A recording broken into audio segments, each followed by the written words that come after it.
Hello everybody, just going to do an edge test today. So I'm just going to be doing a few edge tests. Probably, I don't know, we'll see. But I've got a new Jnat, so, well, I figure let's just run it through its mill with it. I'm going to be shaving today with the old Chubby 2 synthetic. I've moved back onto that just recently for no reason really, other than I've got two brushes. Give the old badger a bit of a break, you know, eh? And today I'm going to be shaving with this lovely British leather. Just lovely, and the more I've used this, the more I've come to enjoy it. It's been really nice. Got a bit of a lovely razor for you today though, lads. So I've been after, well, this razor featured, I need to try and tighten it a bit. This razor featured in a honing video. It is Mr. C.J Wingaard Co.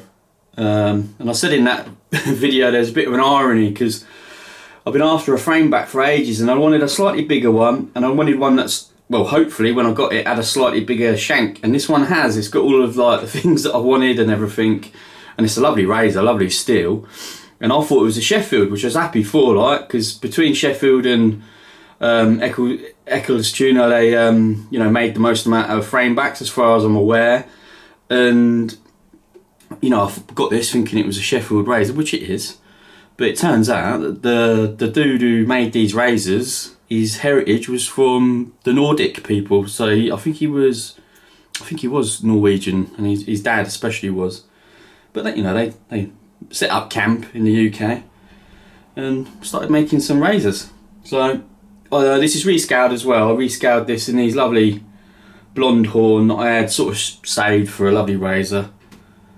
Whether I'll totally keep it in this, I'm not sure. The old blade's a bit close to the edge, but I can't, even when I try, I'm not getting it on the old side sweep. I don't go that way because it might get me, but I say that and it probably is about 1.5 mm, 2 mm below, so it shouldn't be a problem. But anyway, I've been in what we can call computer hell this week, so I've not done much honing this week, but I've had to buy a load of memory, and I've touched on it before, like, so.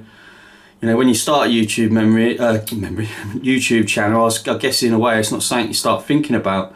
But because most of my videos are 4K, it is data, man. You know, like the gigabytes and everything is tremendous, like how much you go through. So anyway, yeah, I've had to buy more memory, and what I did is I just upgraded all my laptops and anything that I could up to SSD, because I still had some hard, like, you know, traditional whirligig hard drives. So I've sped everything up. I bought some more RAM, which has helped a little bit with another razor. I can edit videos on another laptop now as well, which has helped. I had 500 gig in my PS4 Pro that I never use anymore other than like streaming and stuff. So I took that out and put 240 gigs, so I gained a bit of gig, and it's been interesting anyway. Let's put it that way. I've had to clone laptops onto my SSDs and I got my head around that. I'm not terrible with computers, but I'm not great at, like, you know, sorting out like the management and the administration side of it. I'm good at, you know, like internet and stuff like that. So, yeah, so it's been a bit of a couple of days. I think my missus would be happy when I'm done and dusted and not playing around with computers anymore. But yeah, we've got some more memory now. It's like I've got over 2 terabytes of memory now for the actual like YouTube channel. Like I said, it's not something you kind of think about. Like I knew there was going to be costs involved in, you know, starting a YouTube channel and carrying it on and everything. But yeah, I didn't quite expect the amount of data I've used. Like, but hey, live and learn, eh? All right, let's give it a few whirly gigs. Bit more, because I've switched back over to the synthetic. It's a bit more of a axe different. This one's a bit more like the old Stirling stopes. They can be a bit stubborn to get going, but once they get going nice. I find this synthetic, it wants to kind of clump up a little bit, if you know what I mean, so it actually stops taking it on board as much. And I think that's a bit of a common theme with the old synthetics. They don't hold as much, we'll say, maybe. But never mind, eh? It's just, you know, if I ever went away for a few days, you'd take your synthetic, wouldn't you? I've shaved in the meantime, in between like actual on film. I've shaved with The crop razor that was from, I did think I did mention it a bit in the last bit, not so. The old crop razor with a really big shank. I've shaved with that now, and that was a lovely shave. That wasn't. That was the first Jnat shave. Well, sorry, the first shave of my new Jnat. Well, I've had some trials and tribulations with that this week as well. Oh dear, got it everywhere then.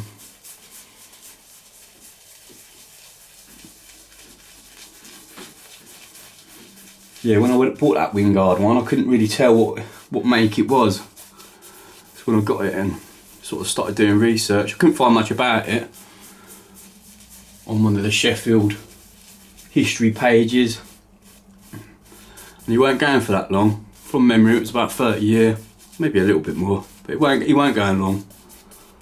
Got married, moved to Birmingham, I think.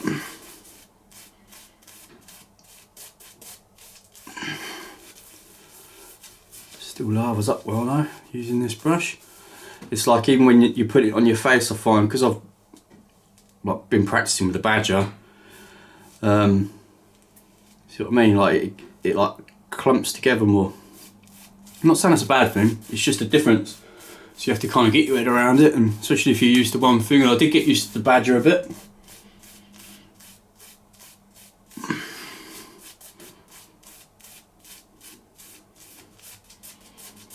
Well, this razor's not popping hairs off of the new Jnat as well as the crop was, and I can't say it's because of the stone, because of the razor, because I took it right up to a Shapton 12,000 and that was popping hairs like nobody's business, so it's definitely not the steel on the razor kind of thing, but we'll see.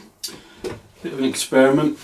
I'm quite sure it's going to give me a decent shave in the meantime, and it can always go back on the stones or a bit more sort of stropping. I need to get make a strop or choose one of these strops, because I've got no strop at the moment that's got like compound on a hanging strop, so I need to do that really.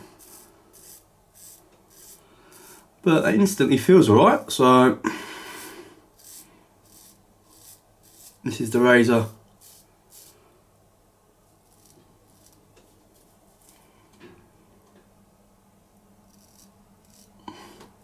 Yeah, it's alright man. Yeah, it's good. See, that's what I mean. It don't need to go back on the stones, I don't think.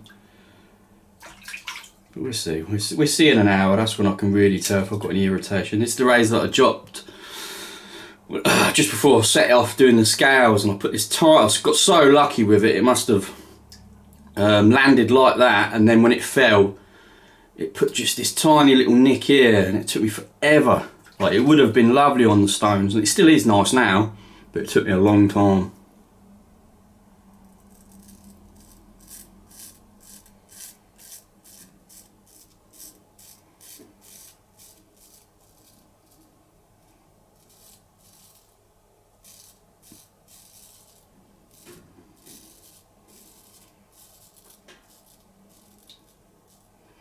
Yeah, do you know what? That has got a little bit more to give. Now I've gone onto my neck on my loose skin. It definitely has got a little bit more, so we'll see.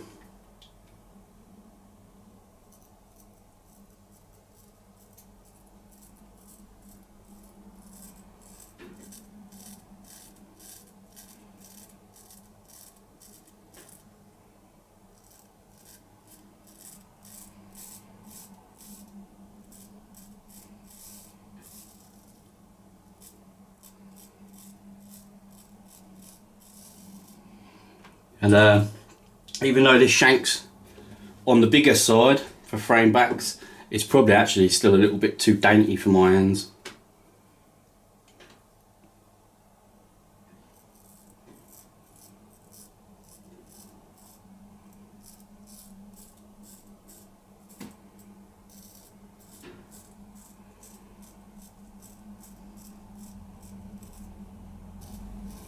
Because my fingers are actually sliding a tiny bit.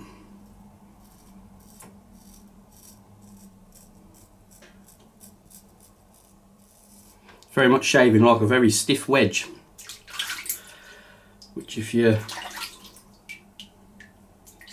kind of look at it that way, I don't know if you can see that. You know, it's not as thick as a wedge or anything, but It's acting just like a wedge really, there's no flex in it whatsoever.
Took the head off a spot, I think.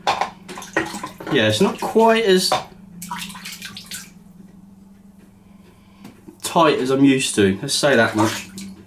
But I don't think it's going to be irritation, and it's not tugging so much. If I was going to give it a description, I'd say it feels a bit toothy, which when you look under the scope and everything,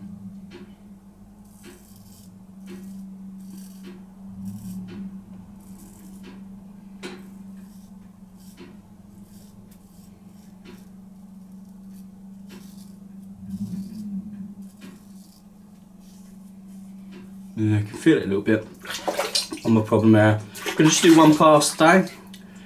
I'm going to go and have a beer. That's what I'm going to do. I'm going to go and have a beer. Today is Saturday. Generally, have a few beers, depending on what I'm doing.